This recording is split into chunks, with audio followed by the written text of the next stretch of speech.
What to do about your hot flashes? 75 to 80% of women going through perimenopause experience hot flashes. And they can be very scary and also make your life a real pain in the you know what.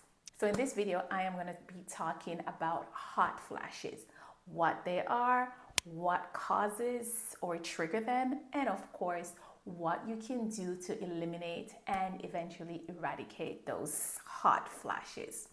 Hello, Trudie German here, and I coach women 40 and over going through perimenopause who are tired of feeling tired of not being able to sleep at night, tired of gaining fat, and no matter what you do, you cannot lose it. To the woman who does not understand her body, she feels as if she no longer knows her body, she doesn't know what's going on.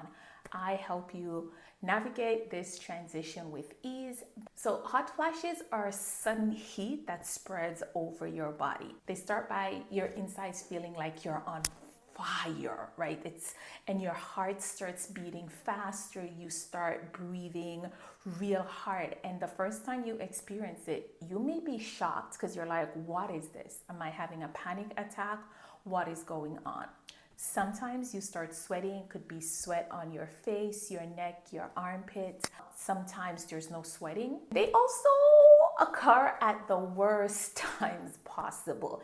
You may be in the grocery store when you experience them. You may be giving a presentation at work. You may be out with a client. They just come at any time. When they happen during the day, they're hot flashes. When they happen at night, they're night sweats. So at night, you may wake up kicking the covers off because you're hot, right? And then you may wake up again because you want the covers on because now you start feeling cold. You may wake up drenched in sweat where you have to change your clothes, where you have to change the sheet on your bed, where you're like, what is going on here? It's like you ran a marathon. And sometimes after the heat, you may start feeling cold or chills. Whatever you experience, they are a nuisance. They make you feel like crap. If you're a woman who experiences hot flashes, one of the biggest reasons is, of course, the change in hormones, especially estrogen. Because estrogen isn't just a sex hormone. Estrogen does play a role in your hypothalamus, which is your body's thermostat. So of course, with the drop in estrogen during perimenopause, which estrogen is supposed to drop, this is going to also make your body more sensitive to the temperature shifts. So when you experience hot flashes or night sweats, what's basically happening is your body is releasing heat, which causes your blood vessels to expand. So this is why you start getting hot. This is why you may experience flushes or sweats, right? Your body is heating up. So some of the things that may induce hot flash could be caffeine. Now, when I say caffeine, you probably automatically think about coffee. And you're like, but girl, I don't drink coffee. Why would I be experiencing hot flashes and caffeine be the cause? Caffeine isn't only in coffee. Caffeine is in a lot of energy drinks. It's also in some of your favorite teas. For example, one of my clients, when we just started working together and we were trying to figure out what was triggering her hot flashes, we realized her matcha tea that she would have from Starbucks had caffeine in it. So whenever she had that matcha drink, within like an hour or two, she would get intense hot flashes. So caffeine isn't just coffee. It could be in your teas. It could also be in chocolates, right? It could also be in pop. I live in Canada, we call it pop. Depending on where you live, you may call it soda. You want to pay attention to how your body reacts once you've had caffeine, because caffeine is also a diuretic, right? So when you have the caffeine, it may lead to dehydration. And of course, when you have caffeine, it's going to raise your internal body temperature. And if that happens, of course, you may experience hot flashes and night sweats. So another thing that may trigger your hot flashes during perimenopause is alcohol. Now, I am not going to tell you to completely cut alcohol out, but what I would suggest is for you to pay attention to your body. Take inventory of the intensity, frequency of your hot flashes once you've had alcohol. And yes, alcohol includes wine. And I like to tell my clients, govern yourself accordingly. If you notice that alcohol consumption triggers your hot flashes, you decide if you want to keep consuming alcohol or not. Because when you have alcohol, it increases your body temperature. And as I've mentioned before, an increase in body temperature, may definitely trigger hot flashes.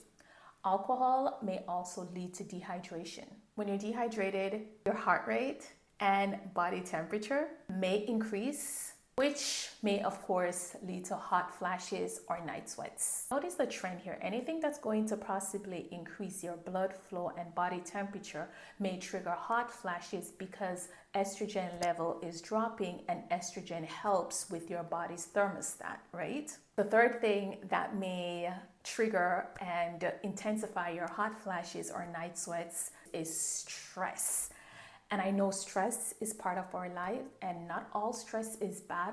Some of the things that you may be doing now and have been doing over the years, unbeknownst to you, could be stressing your body, which may be triggering your hot flashes. Some of them could be not eating enough throughout the day.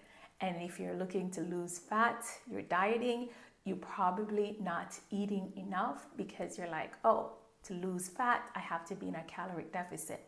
But if you're not eating enough on a consistent basis, on a regular basis, that is going to add stress to your body, which is going to trigger your hot flashes.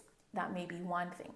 What also happens when your cortisol, your stress hormone, is high, when your body's under constant state of stress, is melatonin, which is your sleep hormone, is not being produced. Once cortisol stays high, melatonin will not be present and you will not sleep.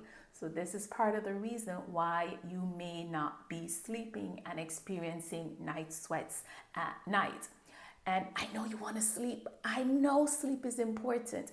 And this is something that I am hosting a webinar on, where I am going to be teaching you things that you're doing throughout the day that is stressing your body, that is stopping you from sleeping at night, that is stopping you from having energy, that is increasing the frequency and intensity of your hot flashes and night sweats and have you feeling like crap.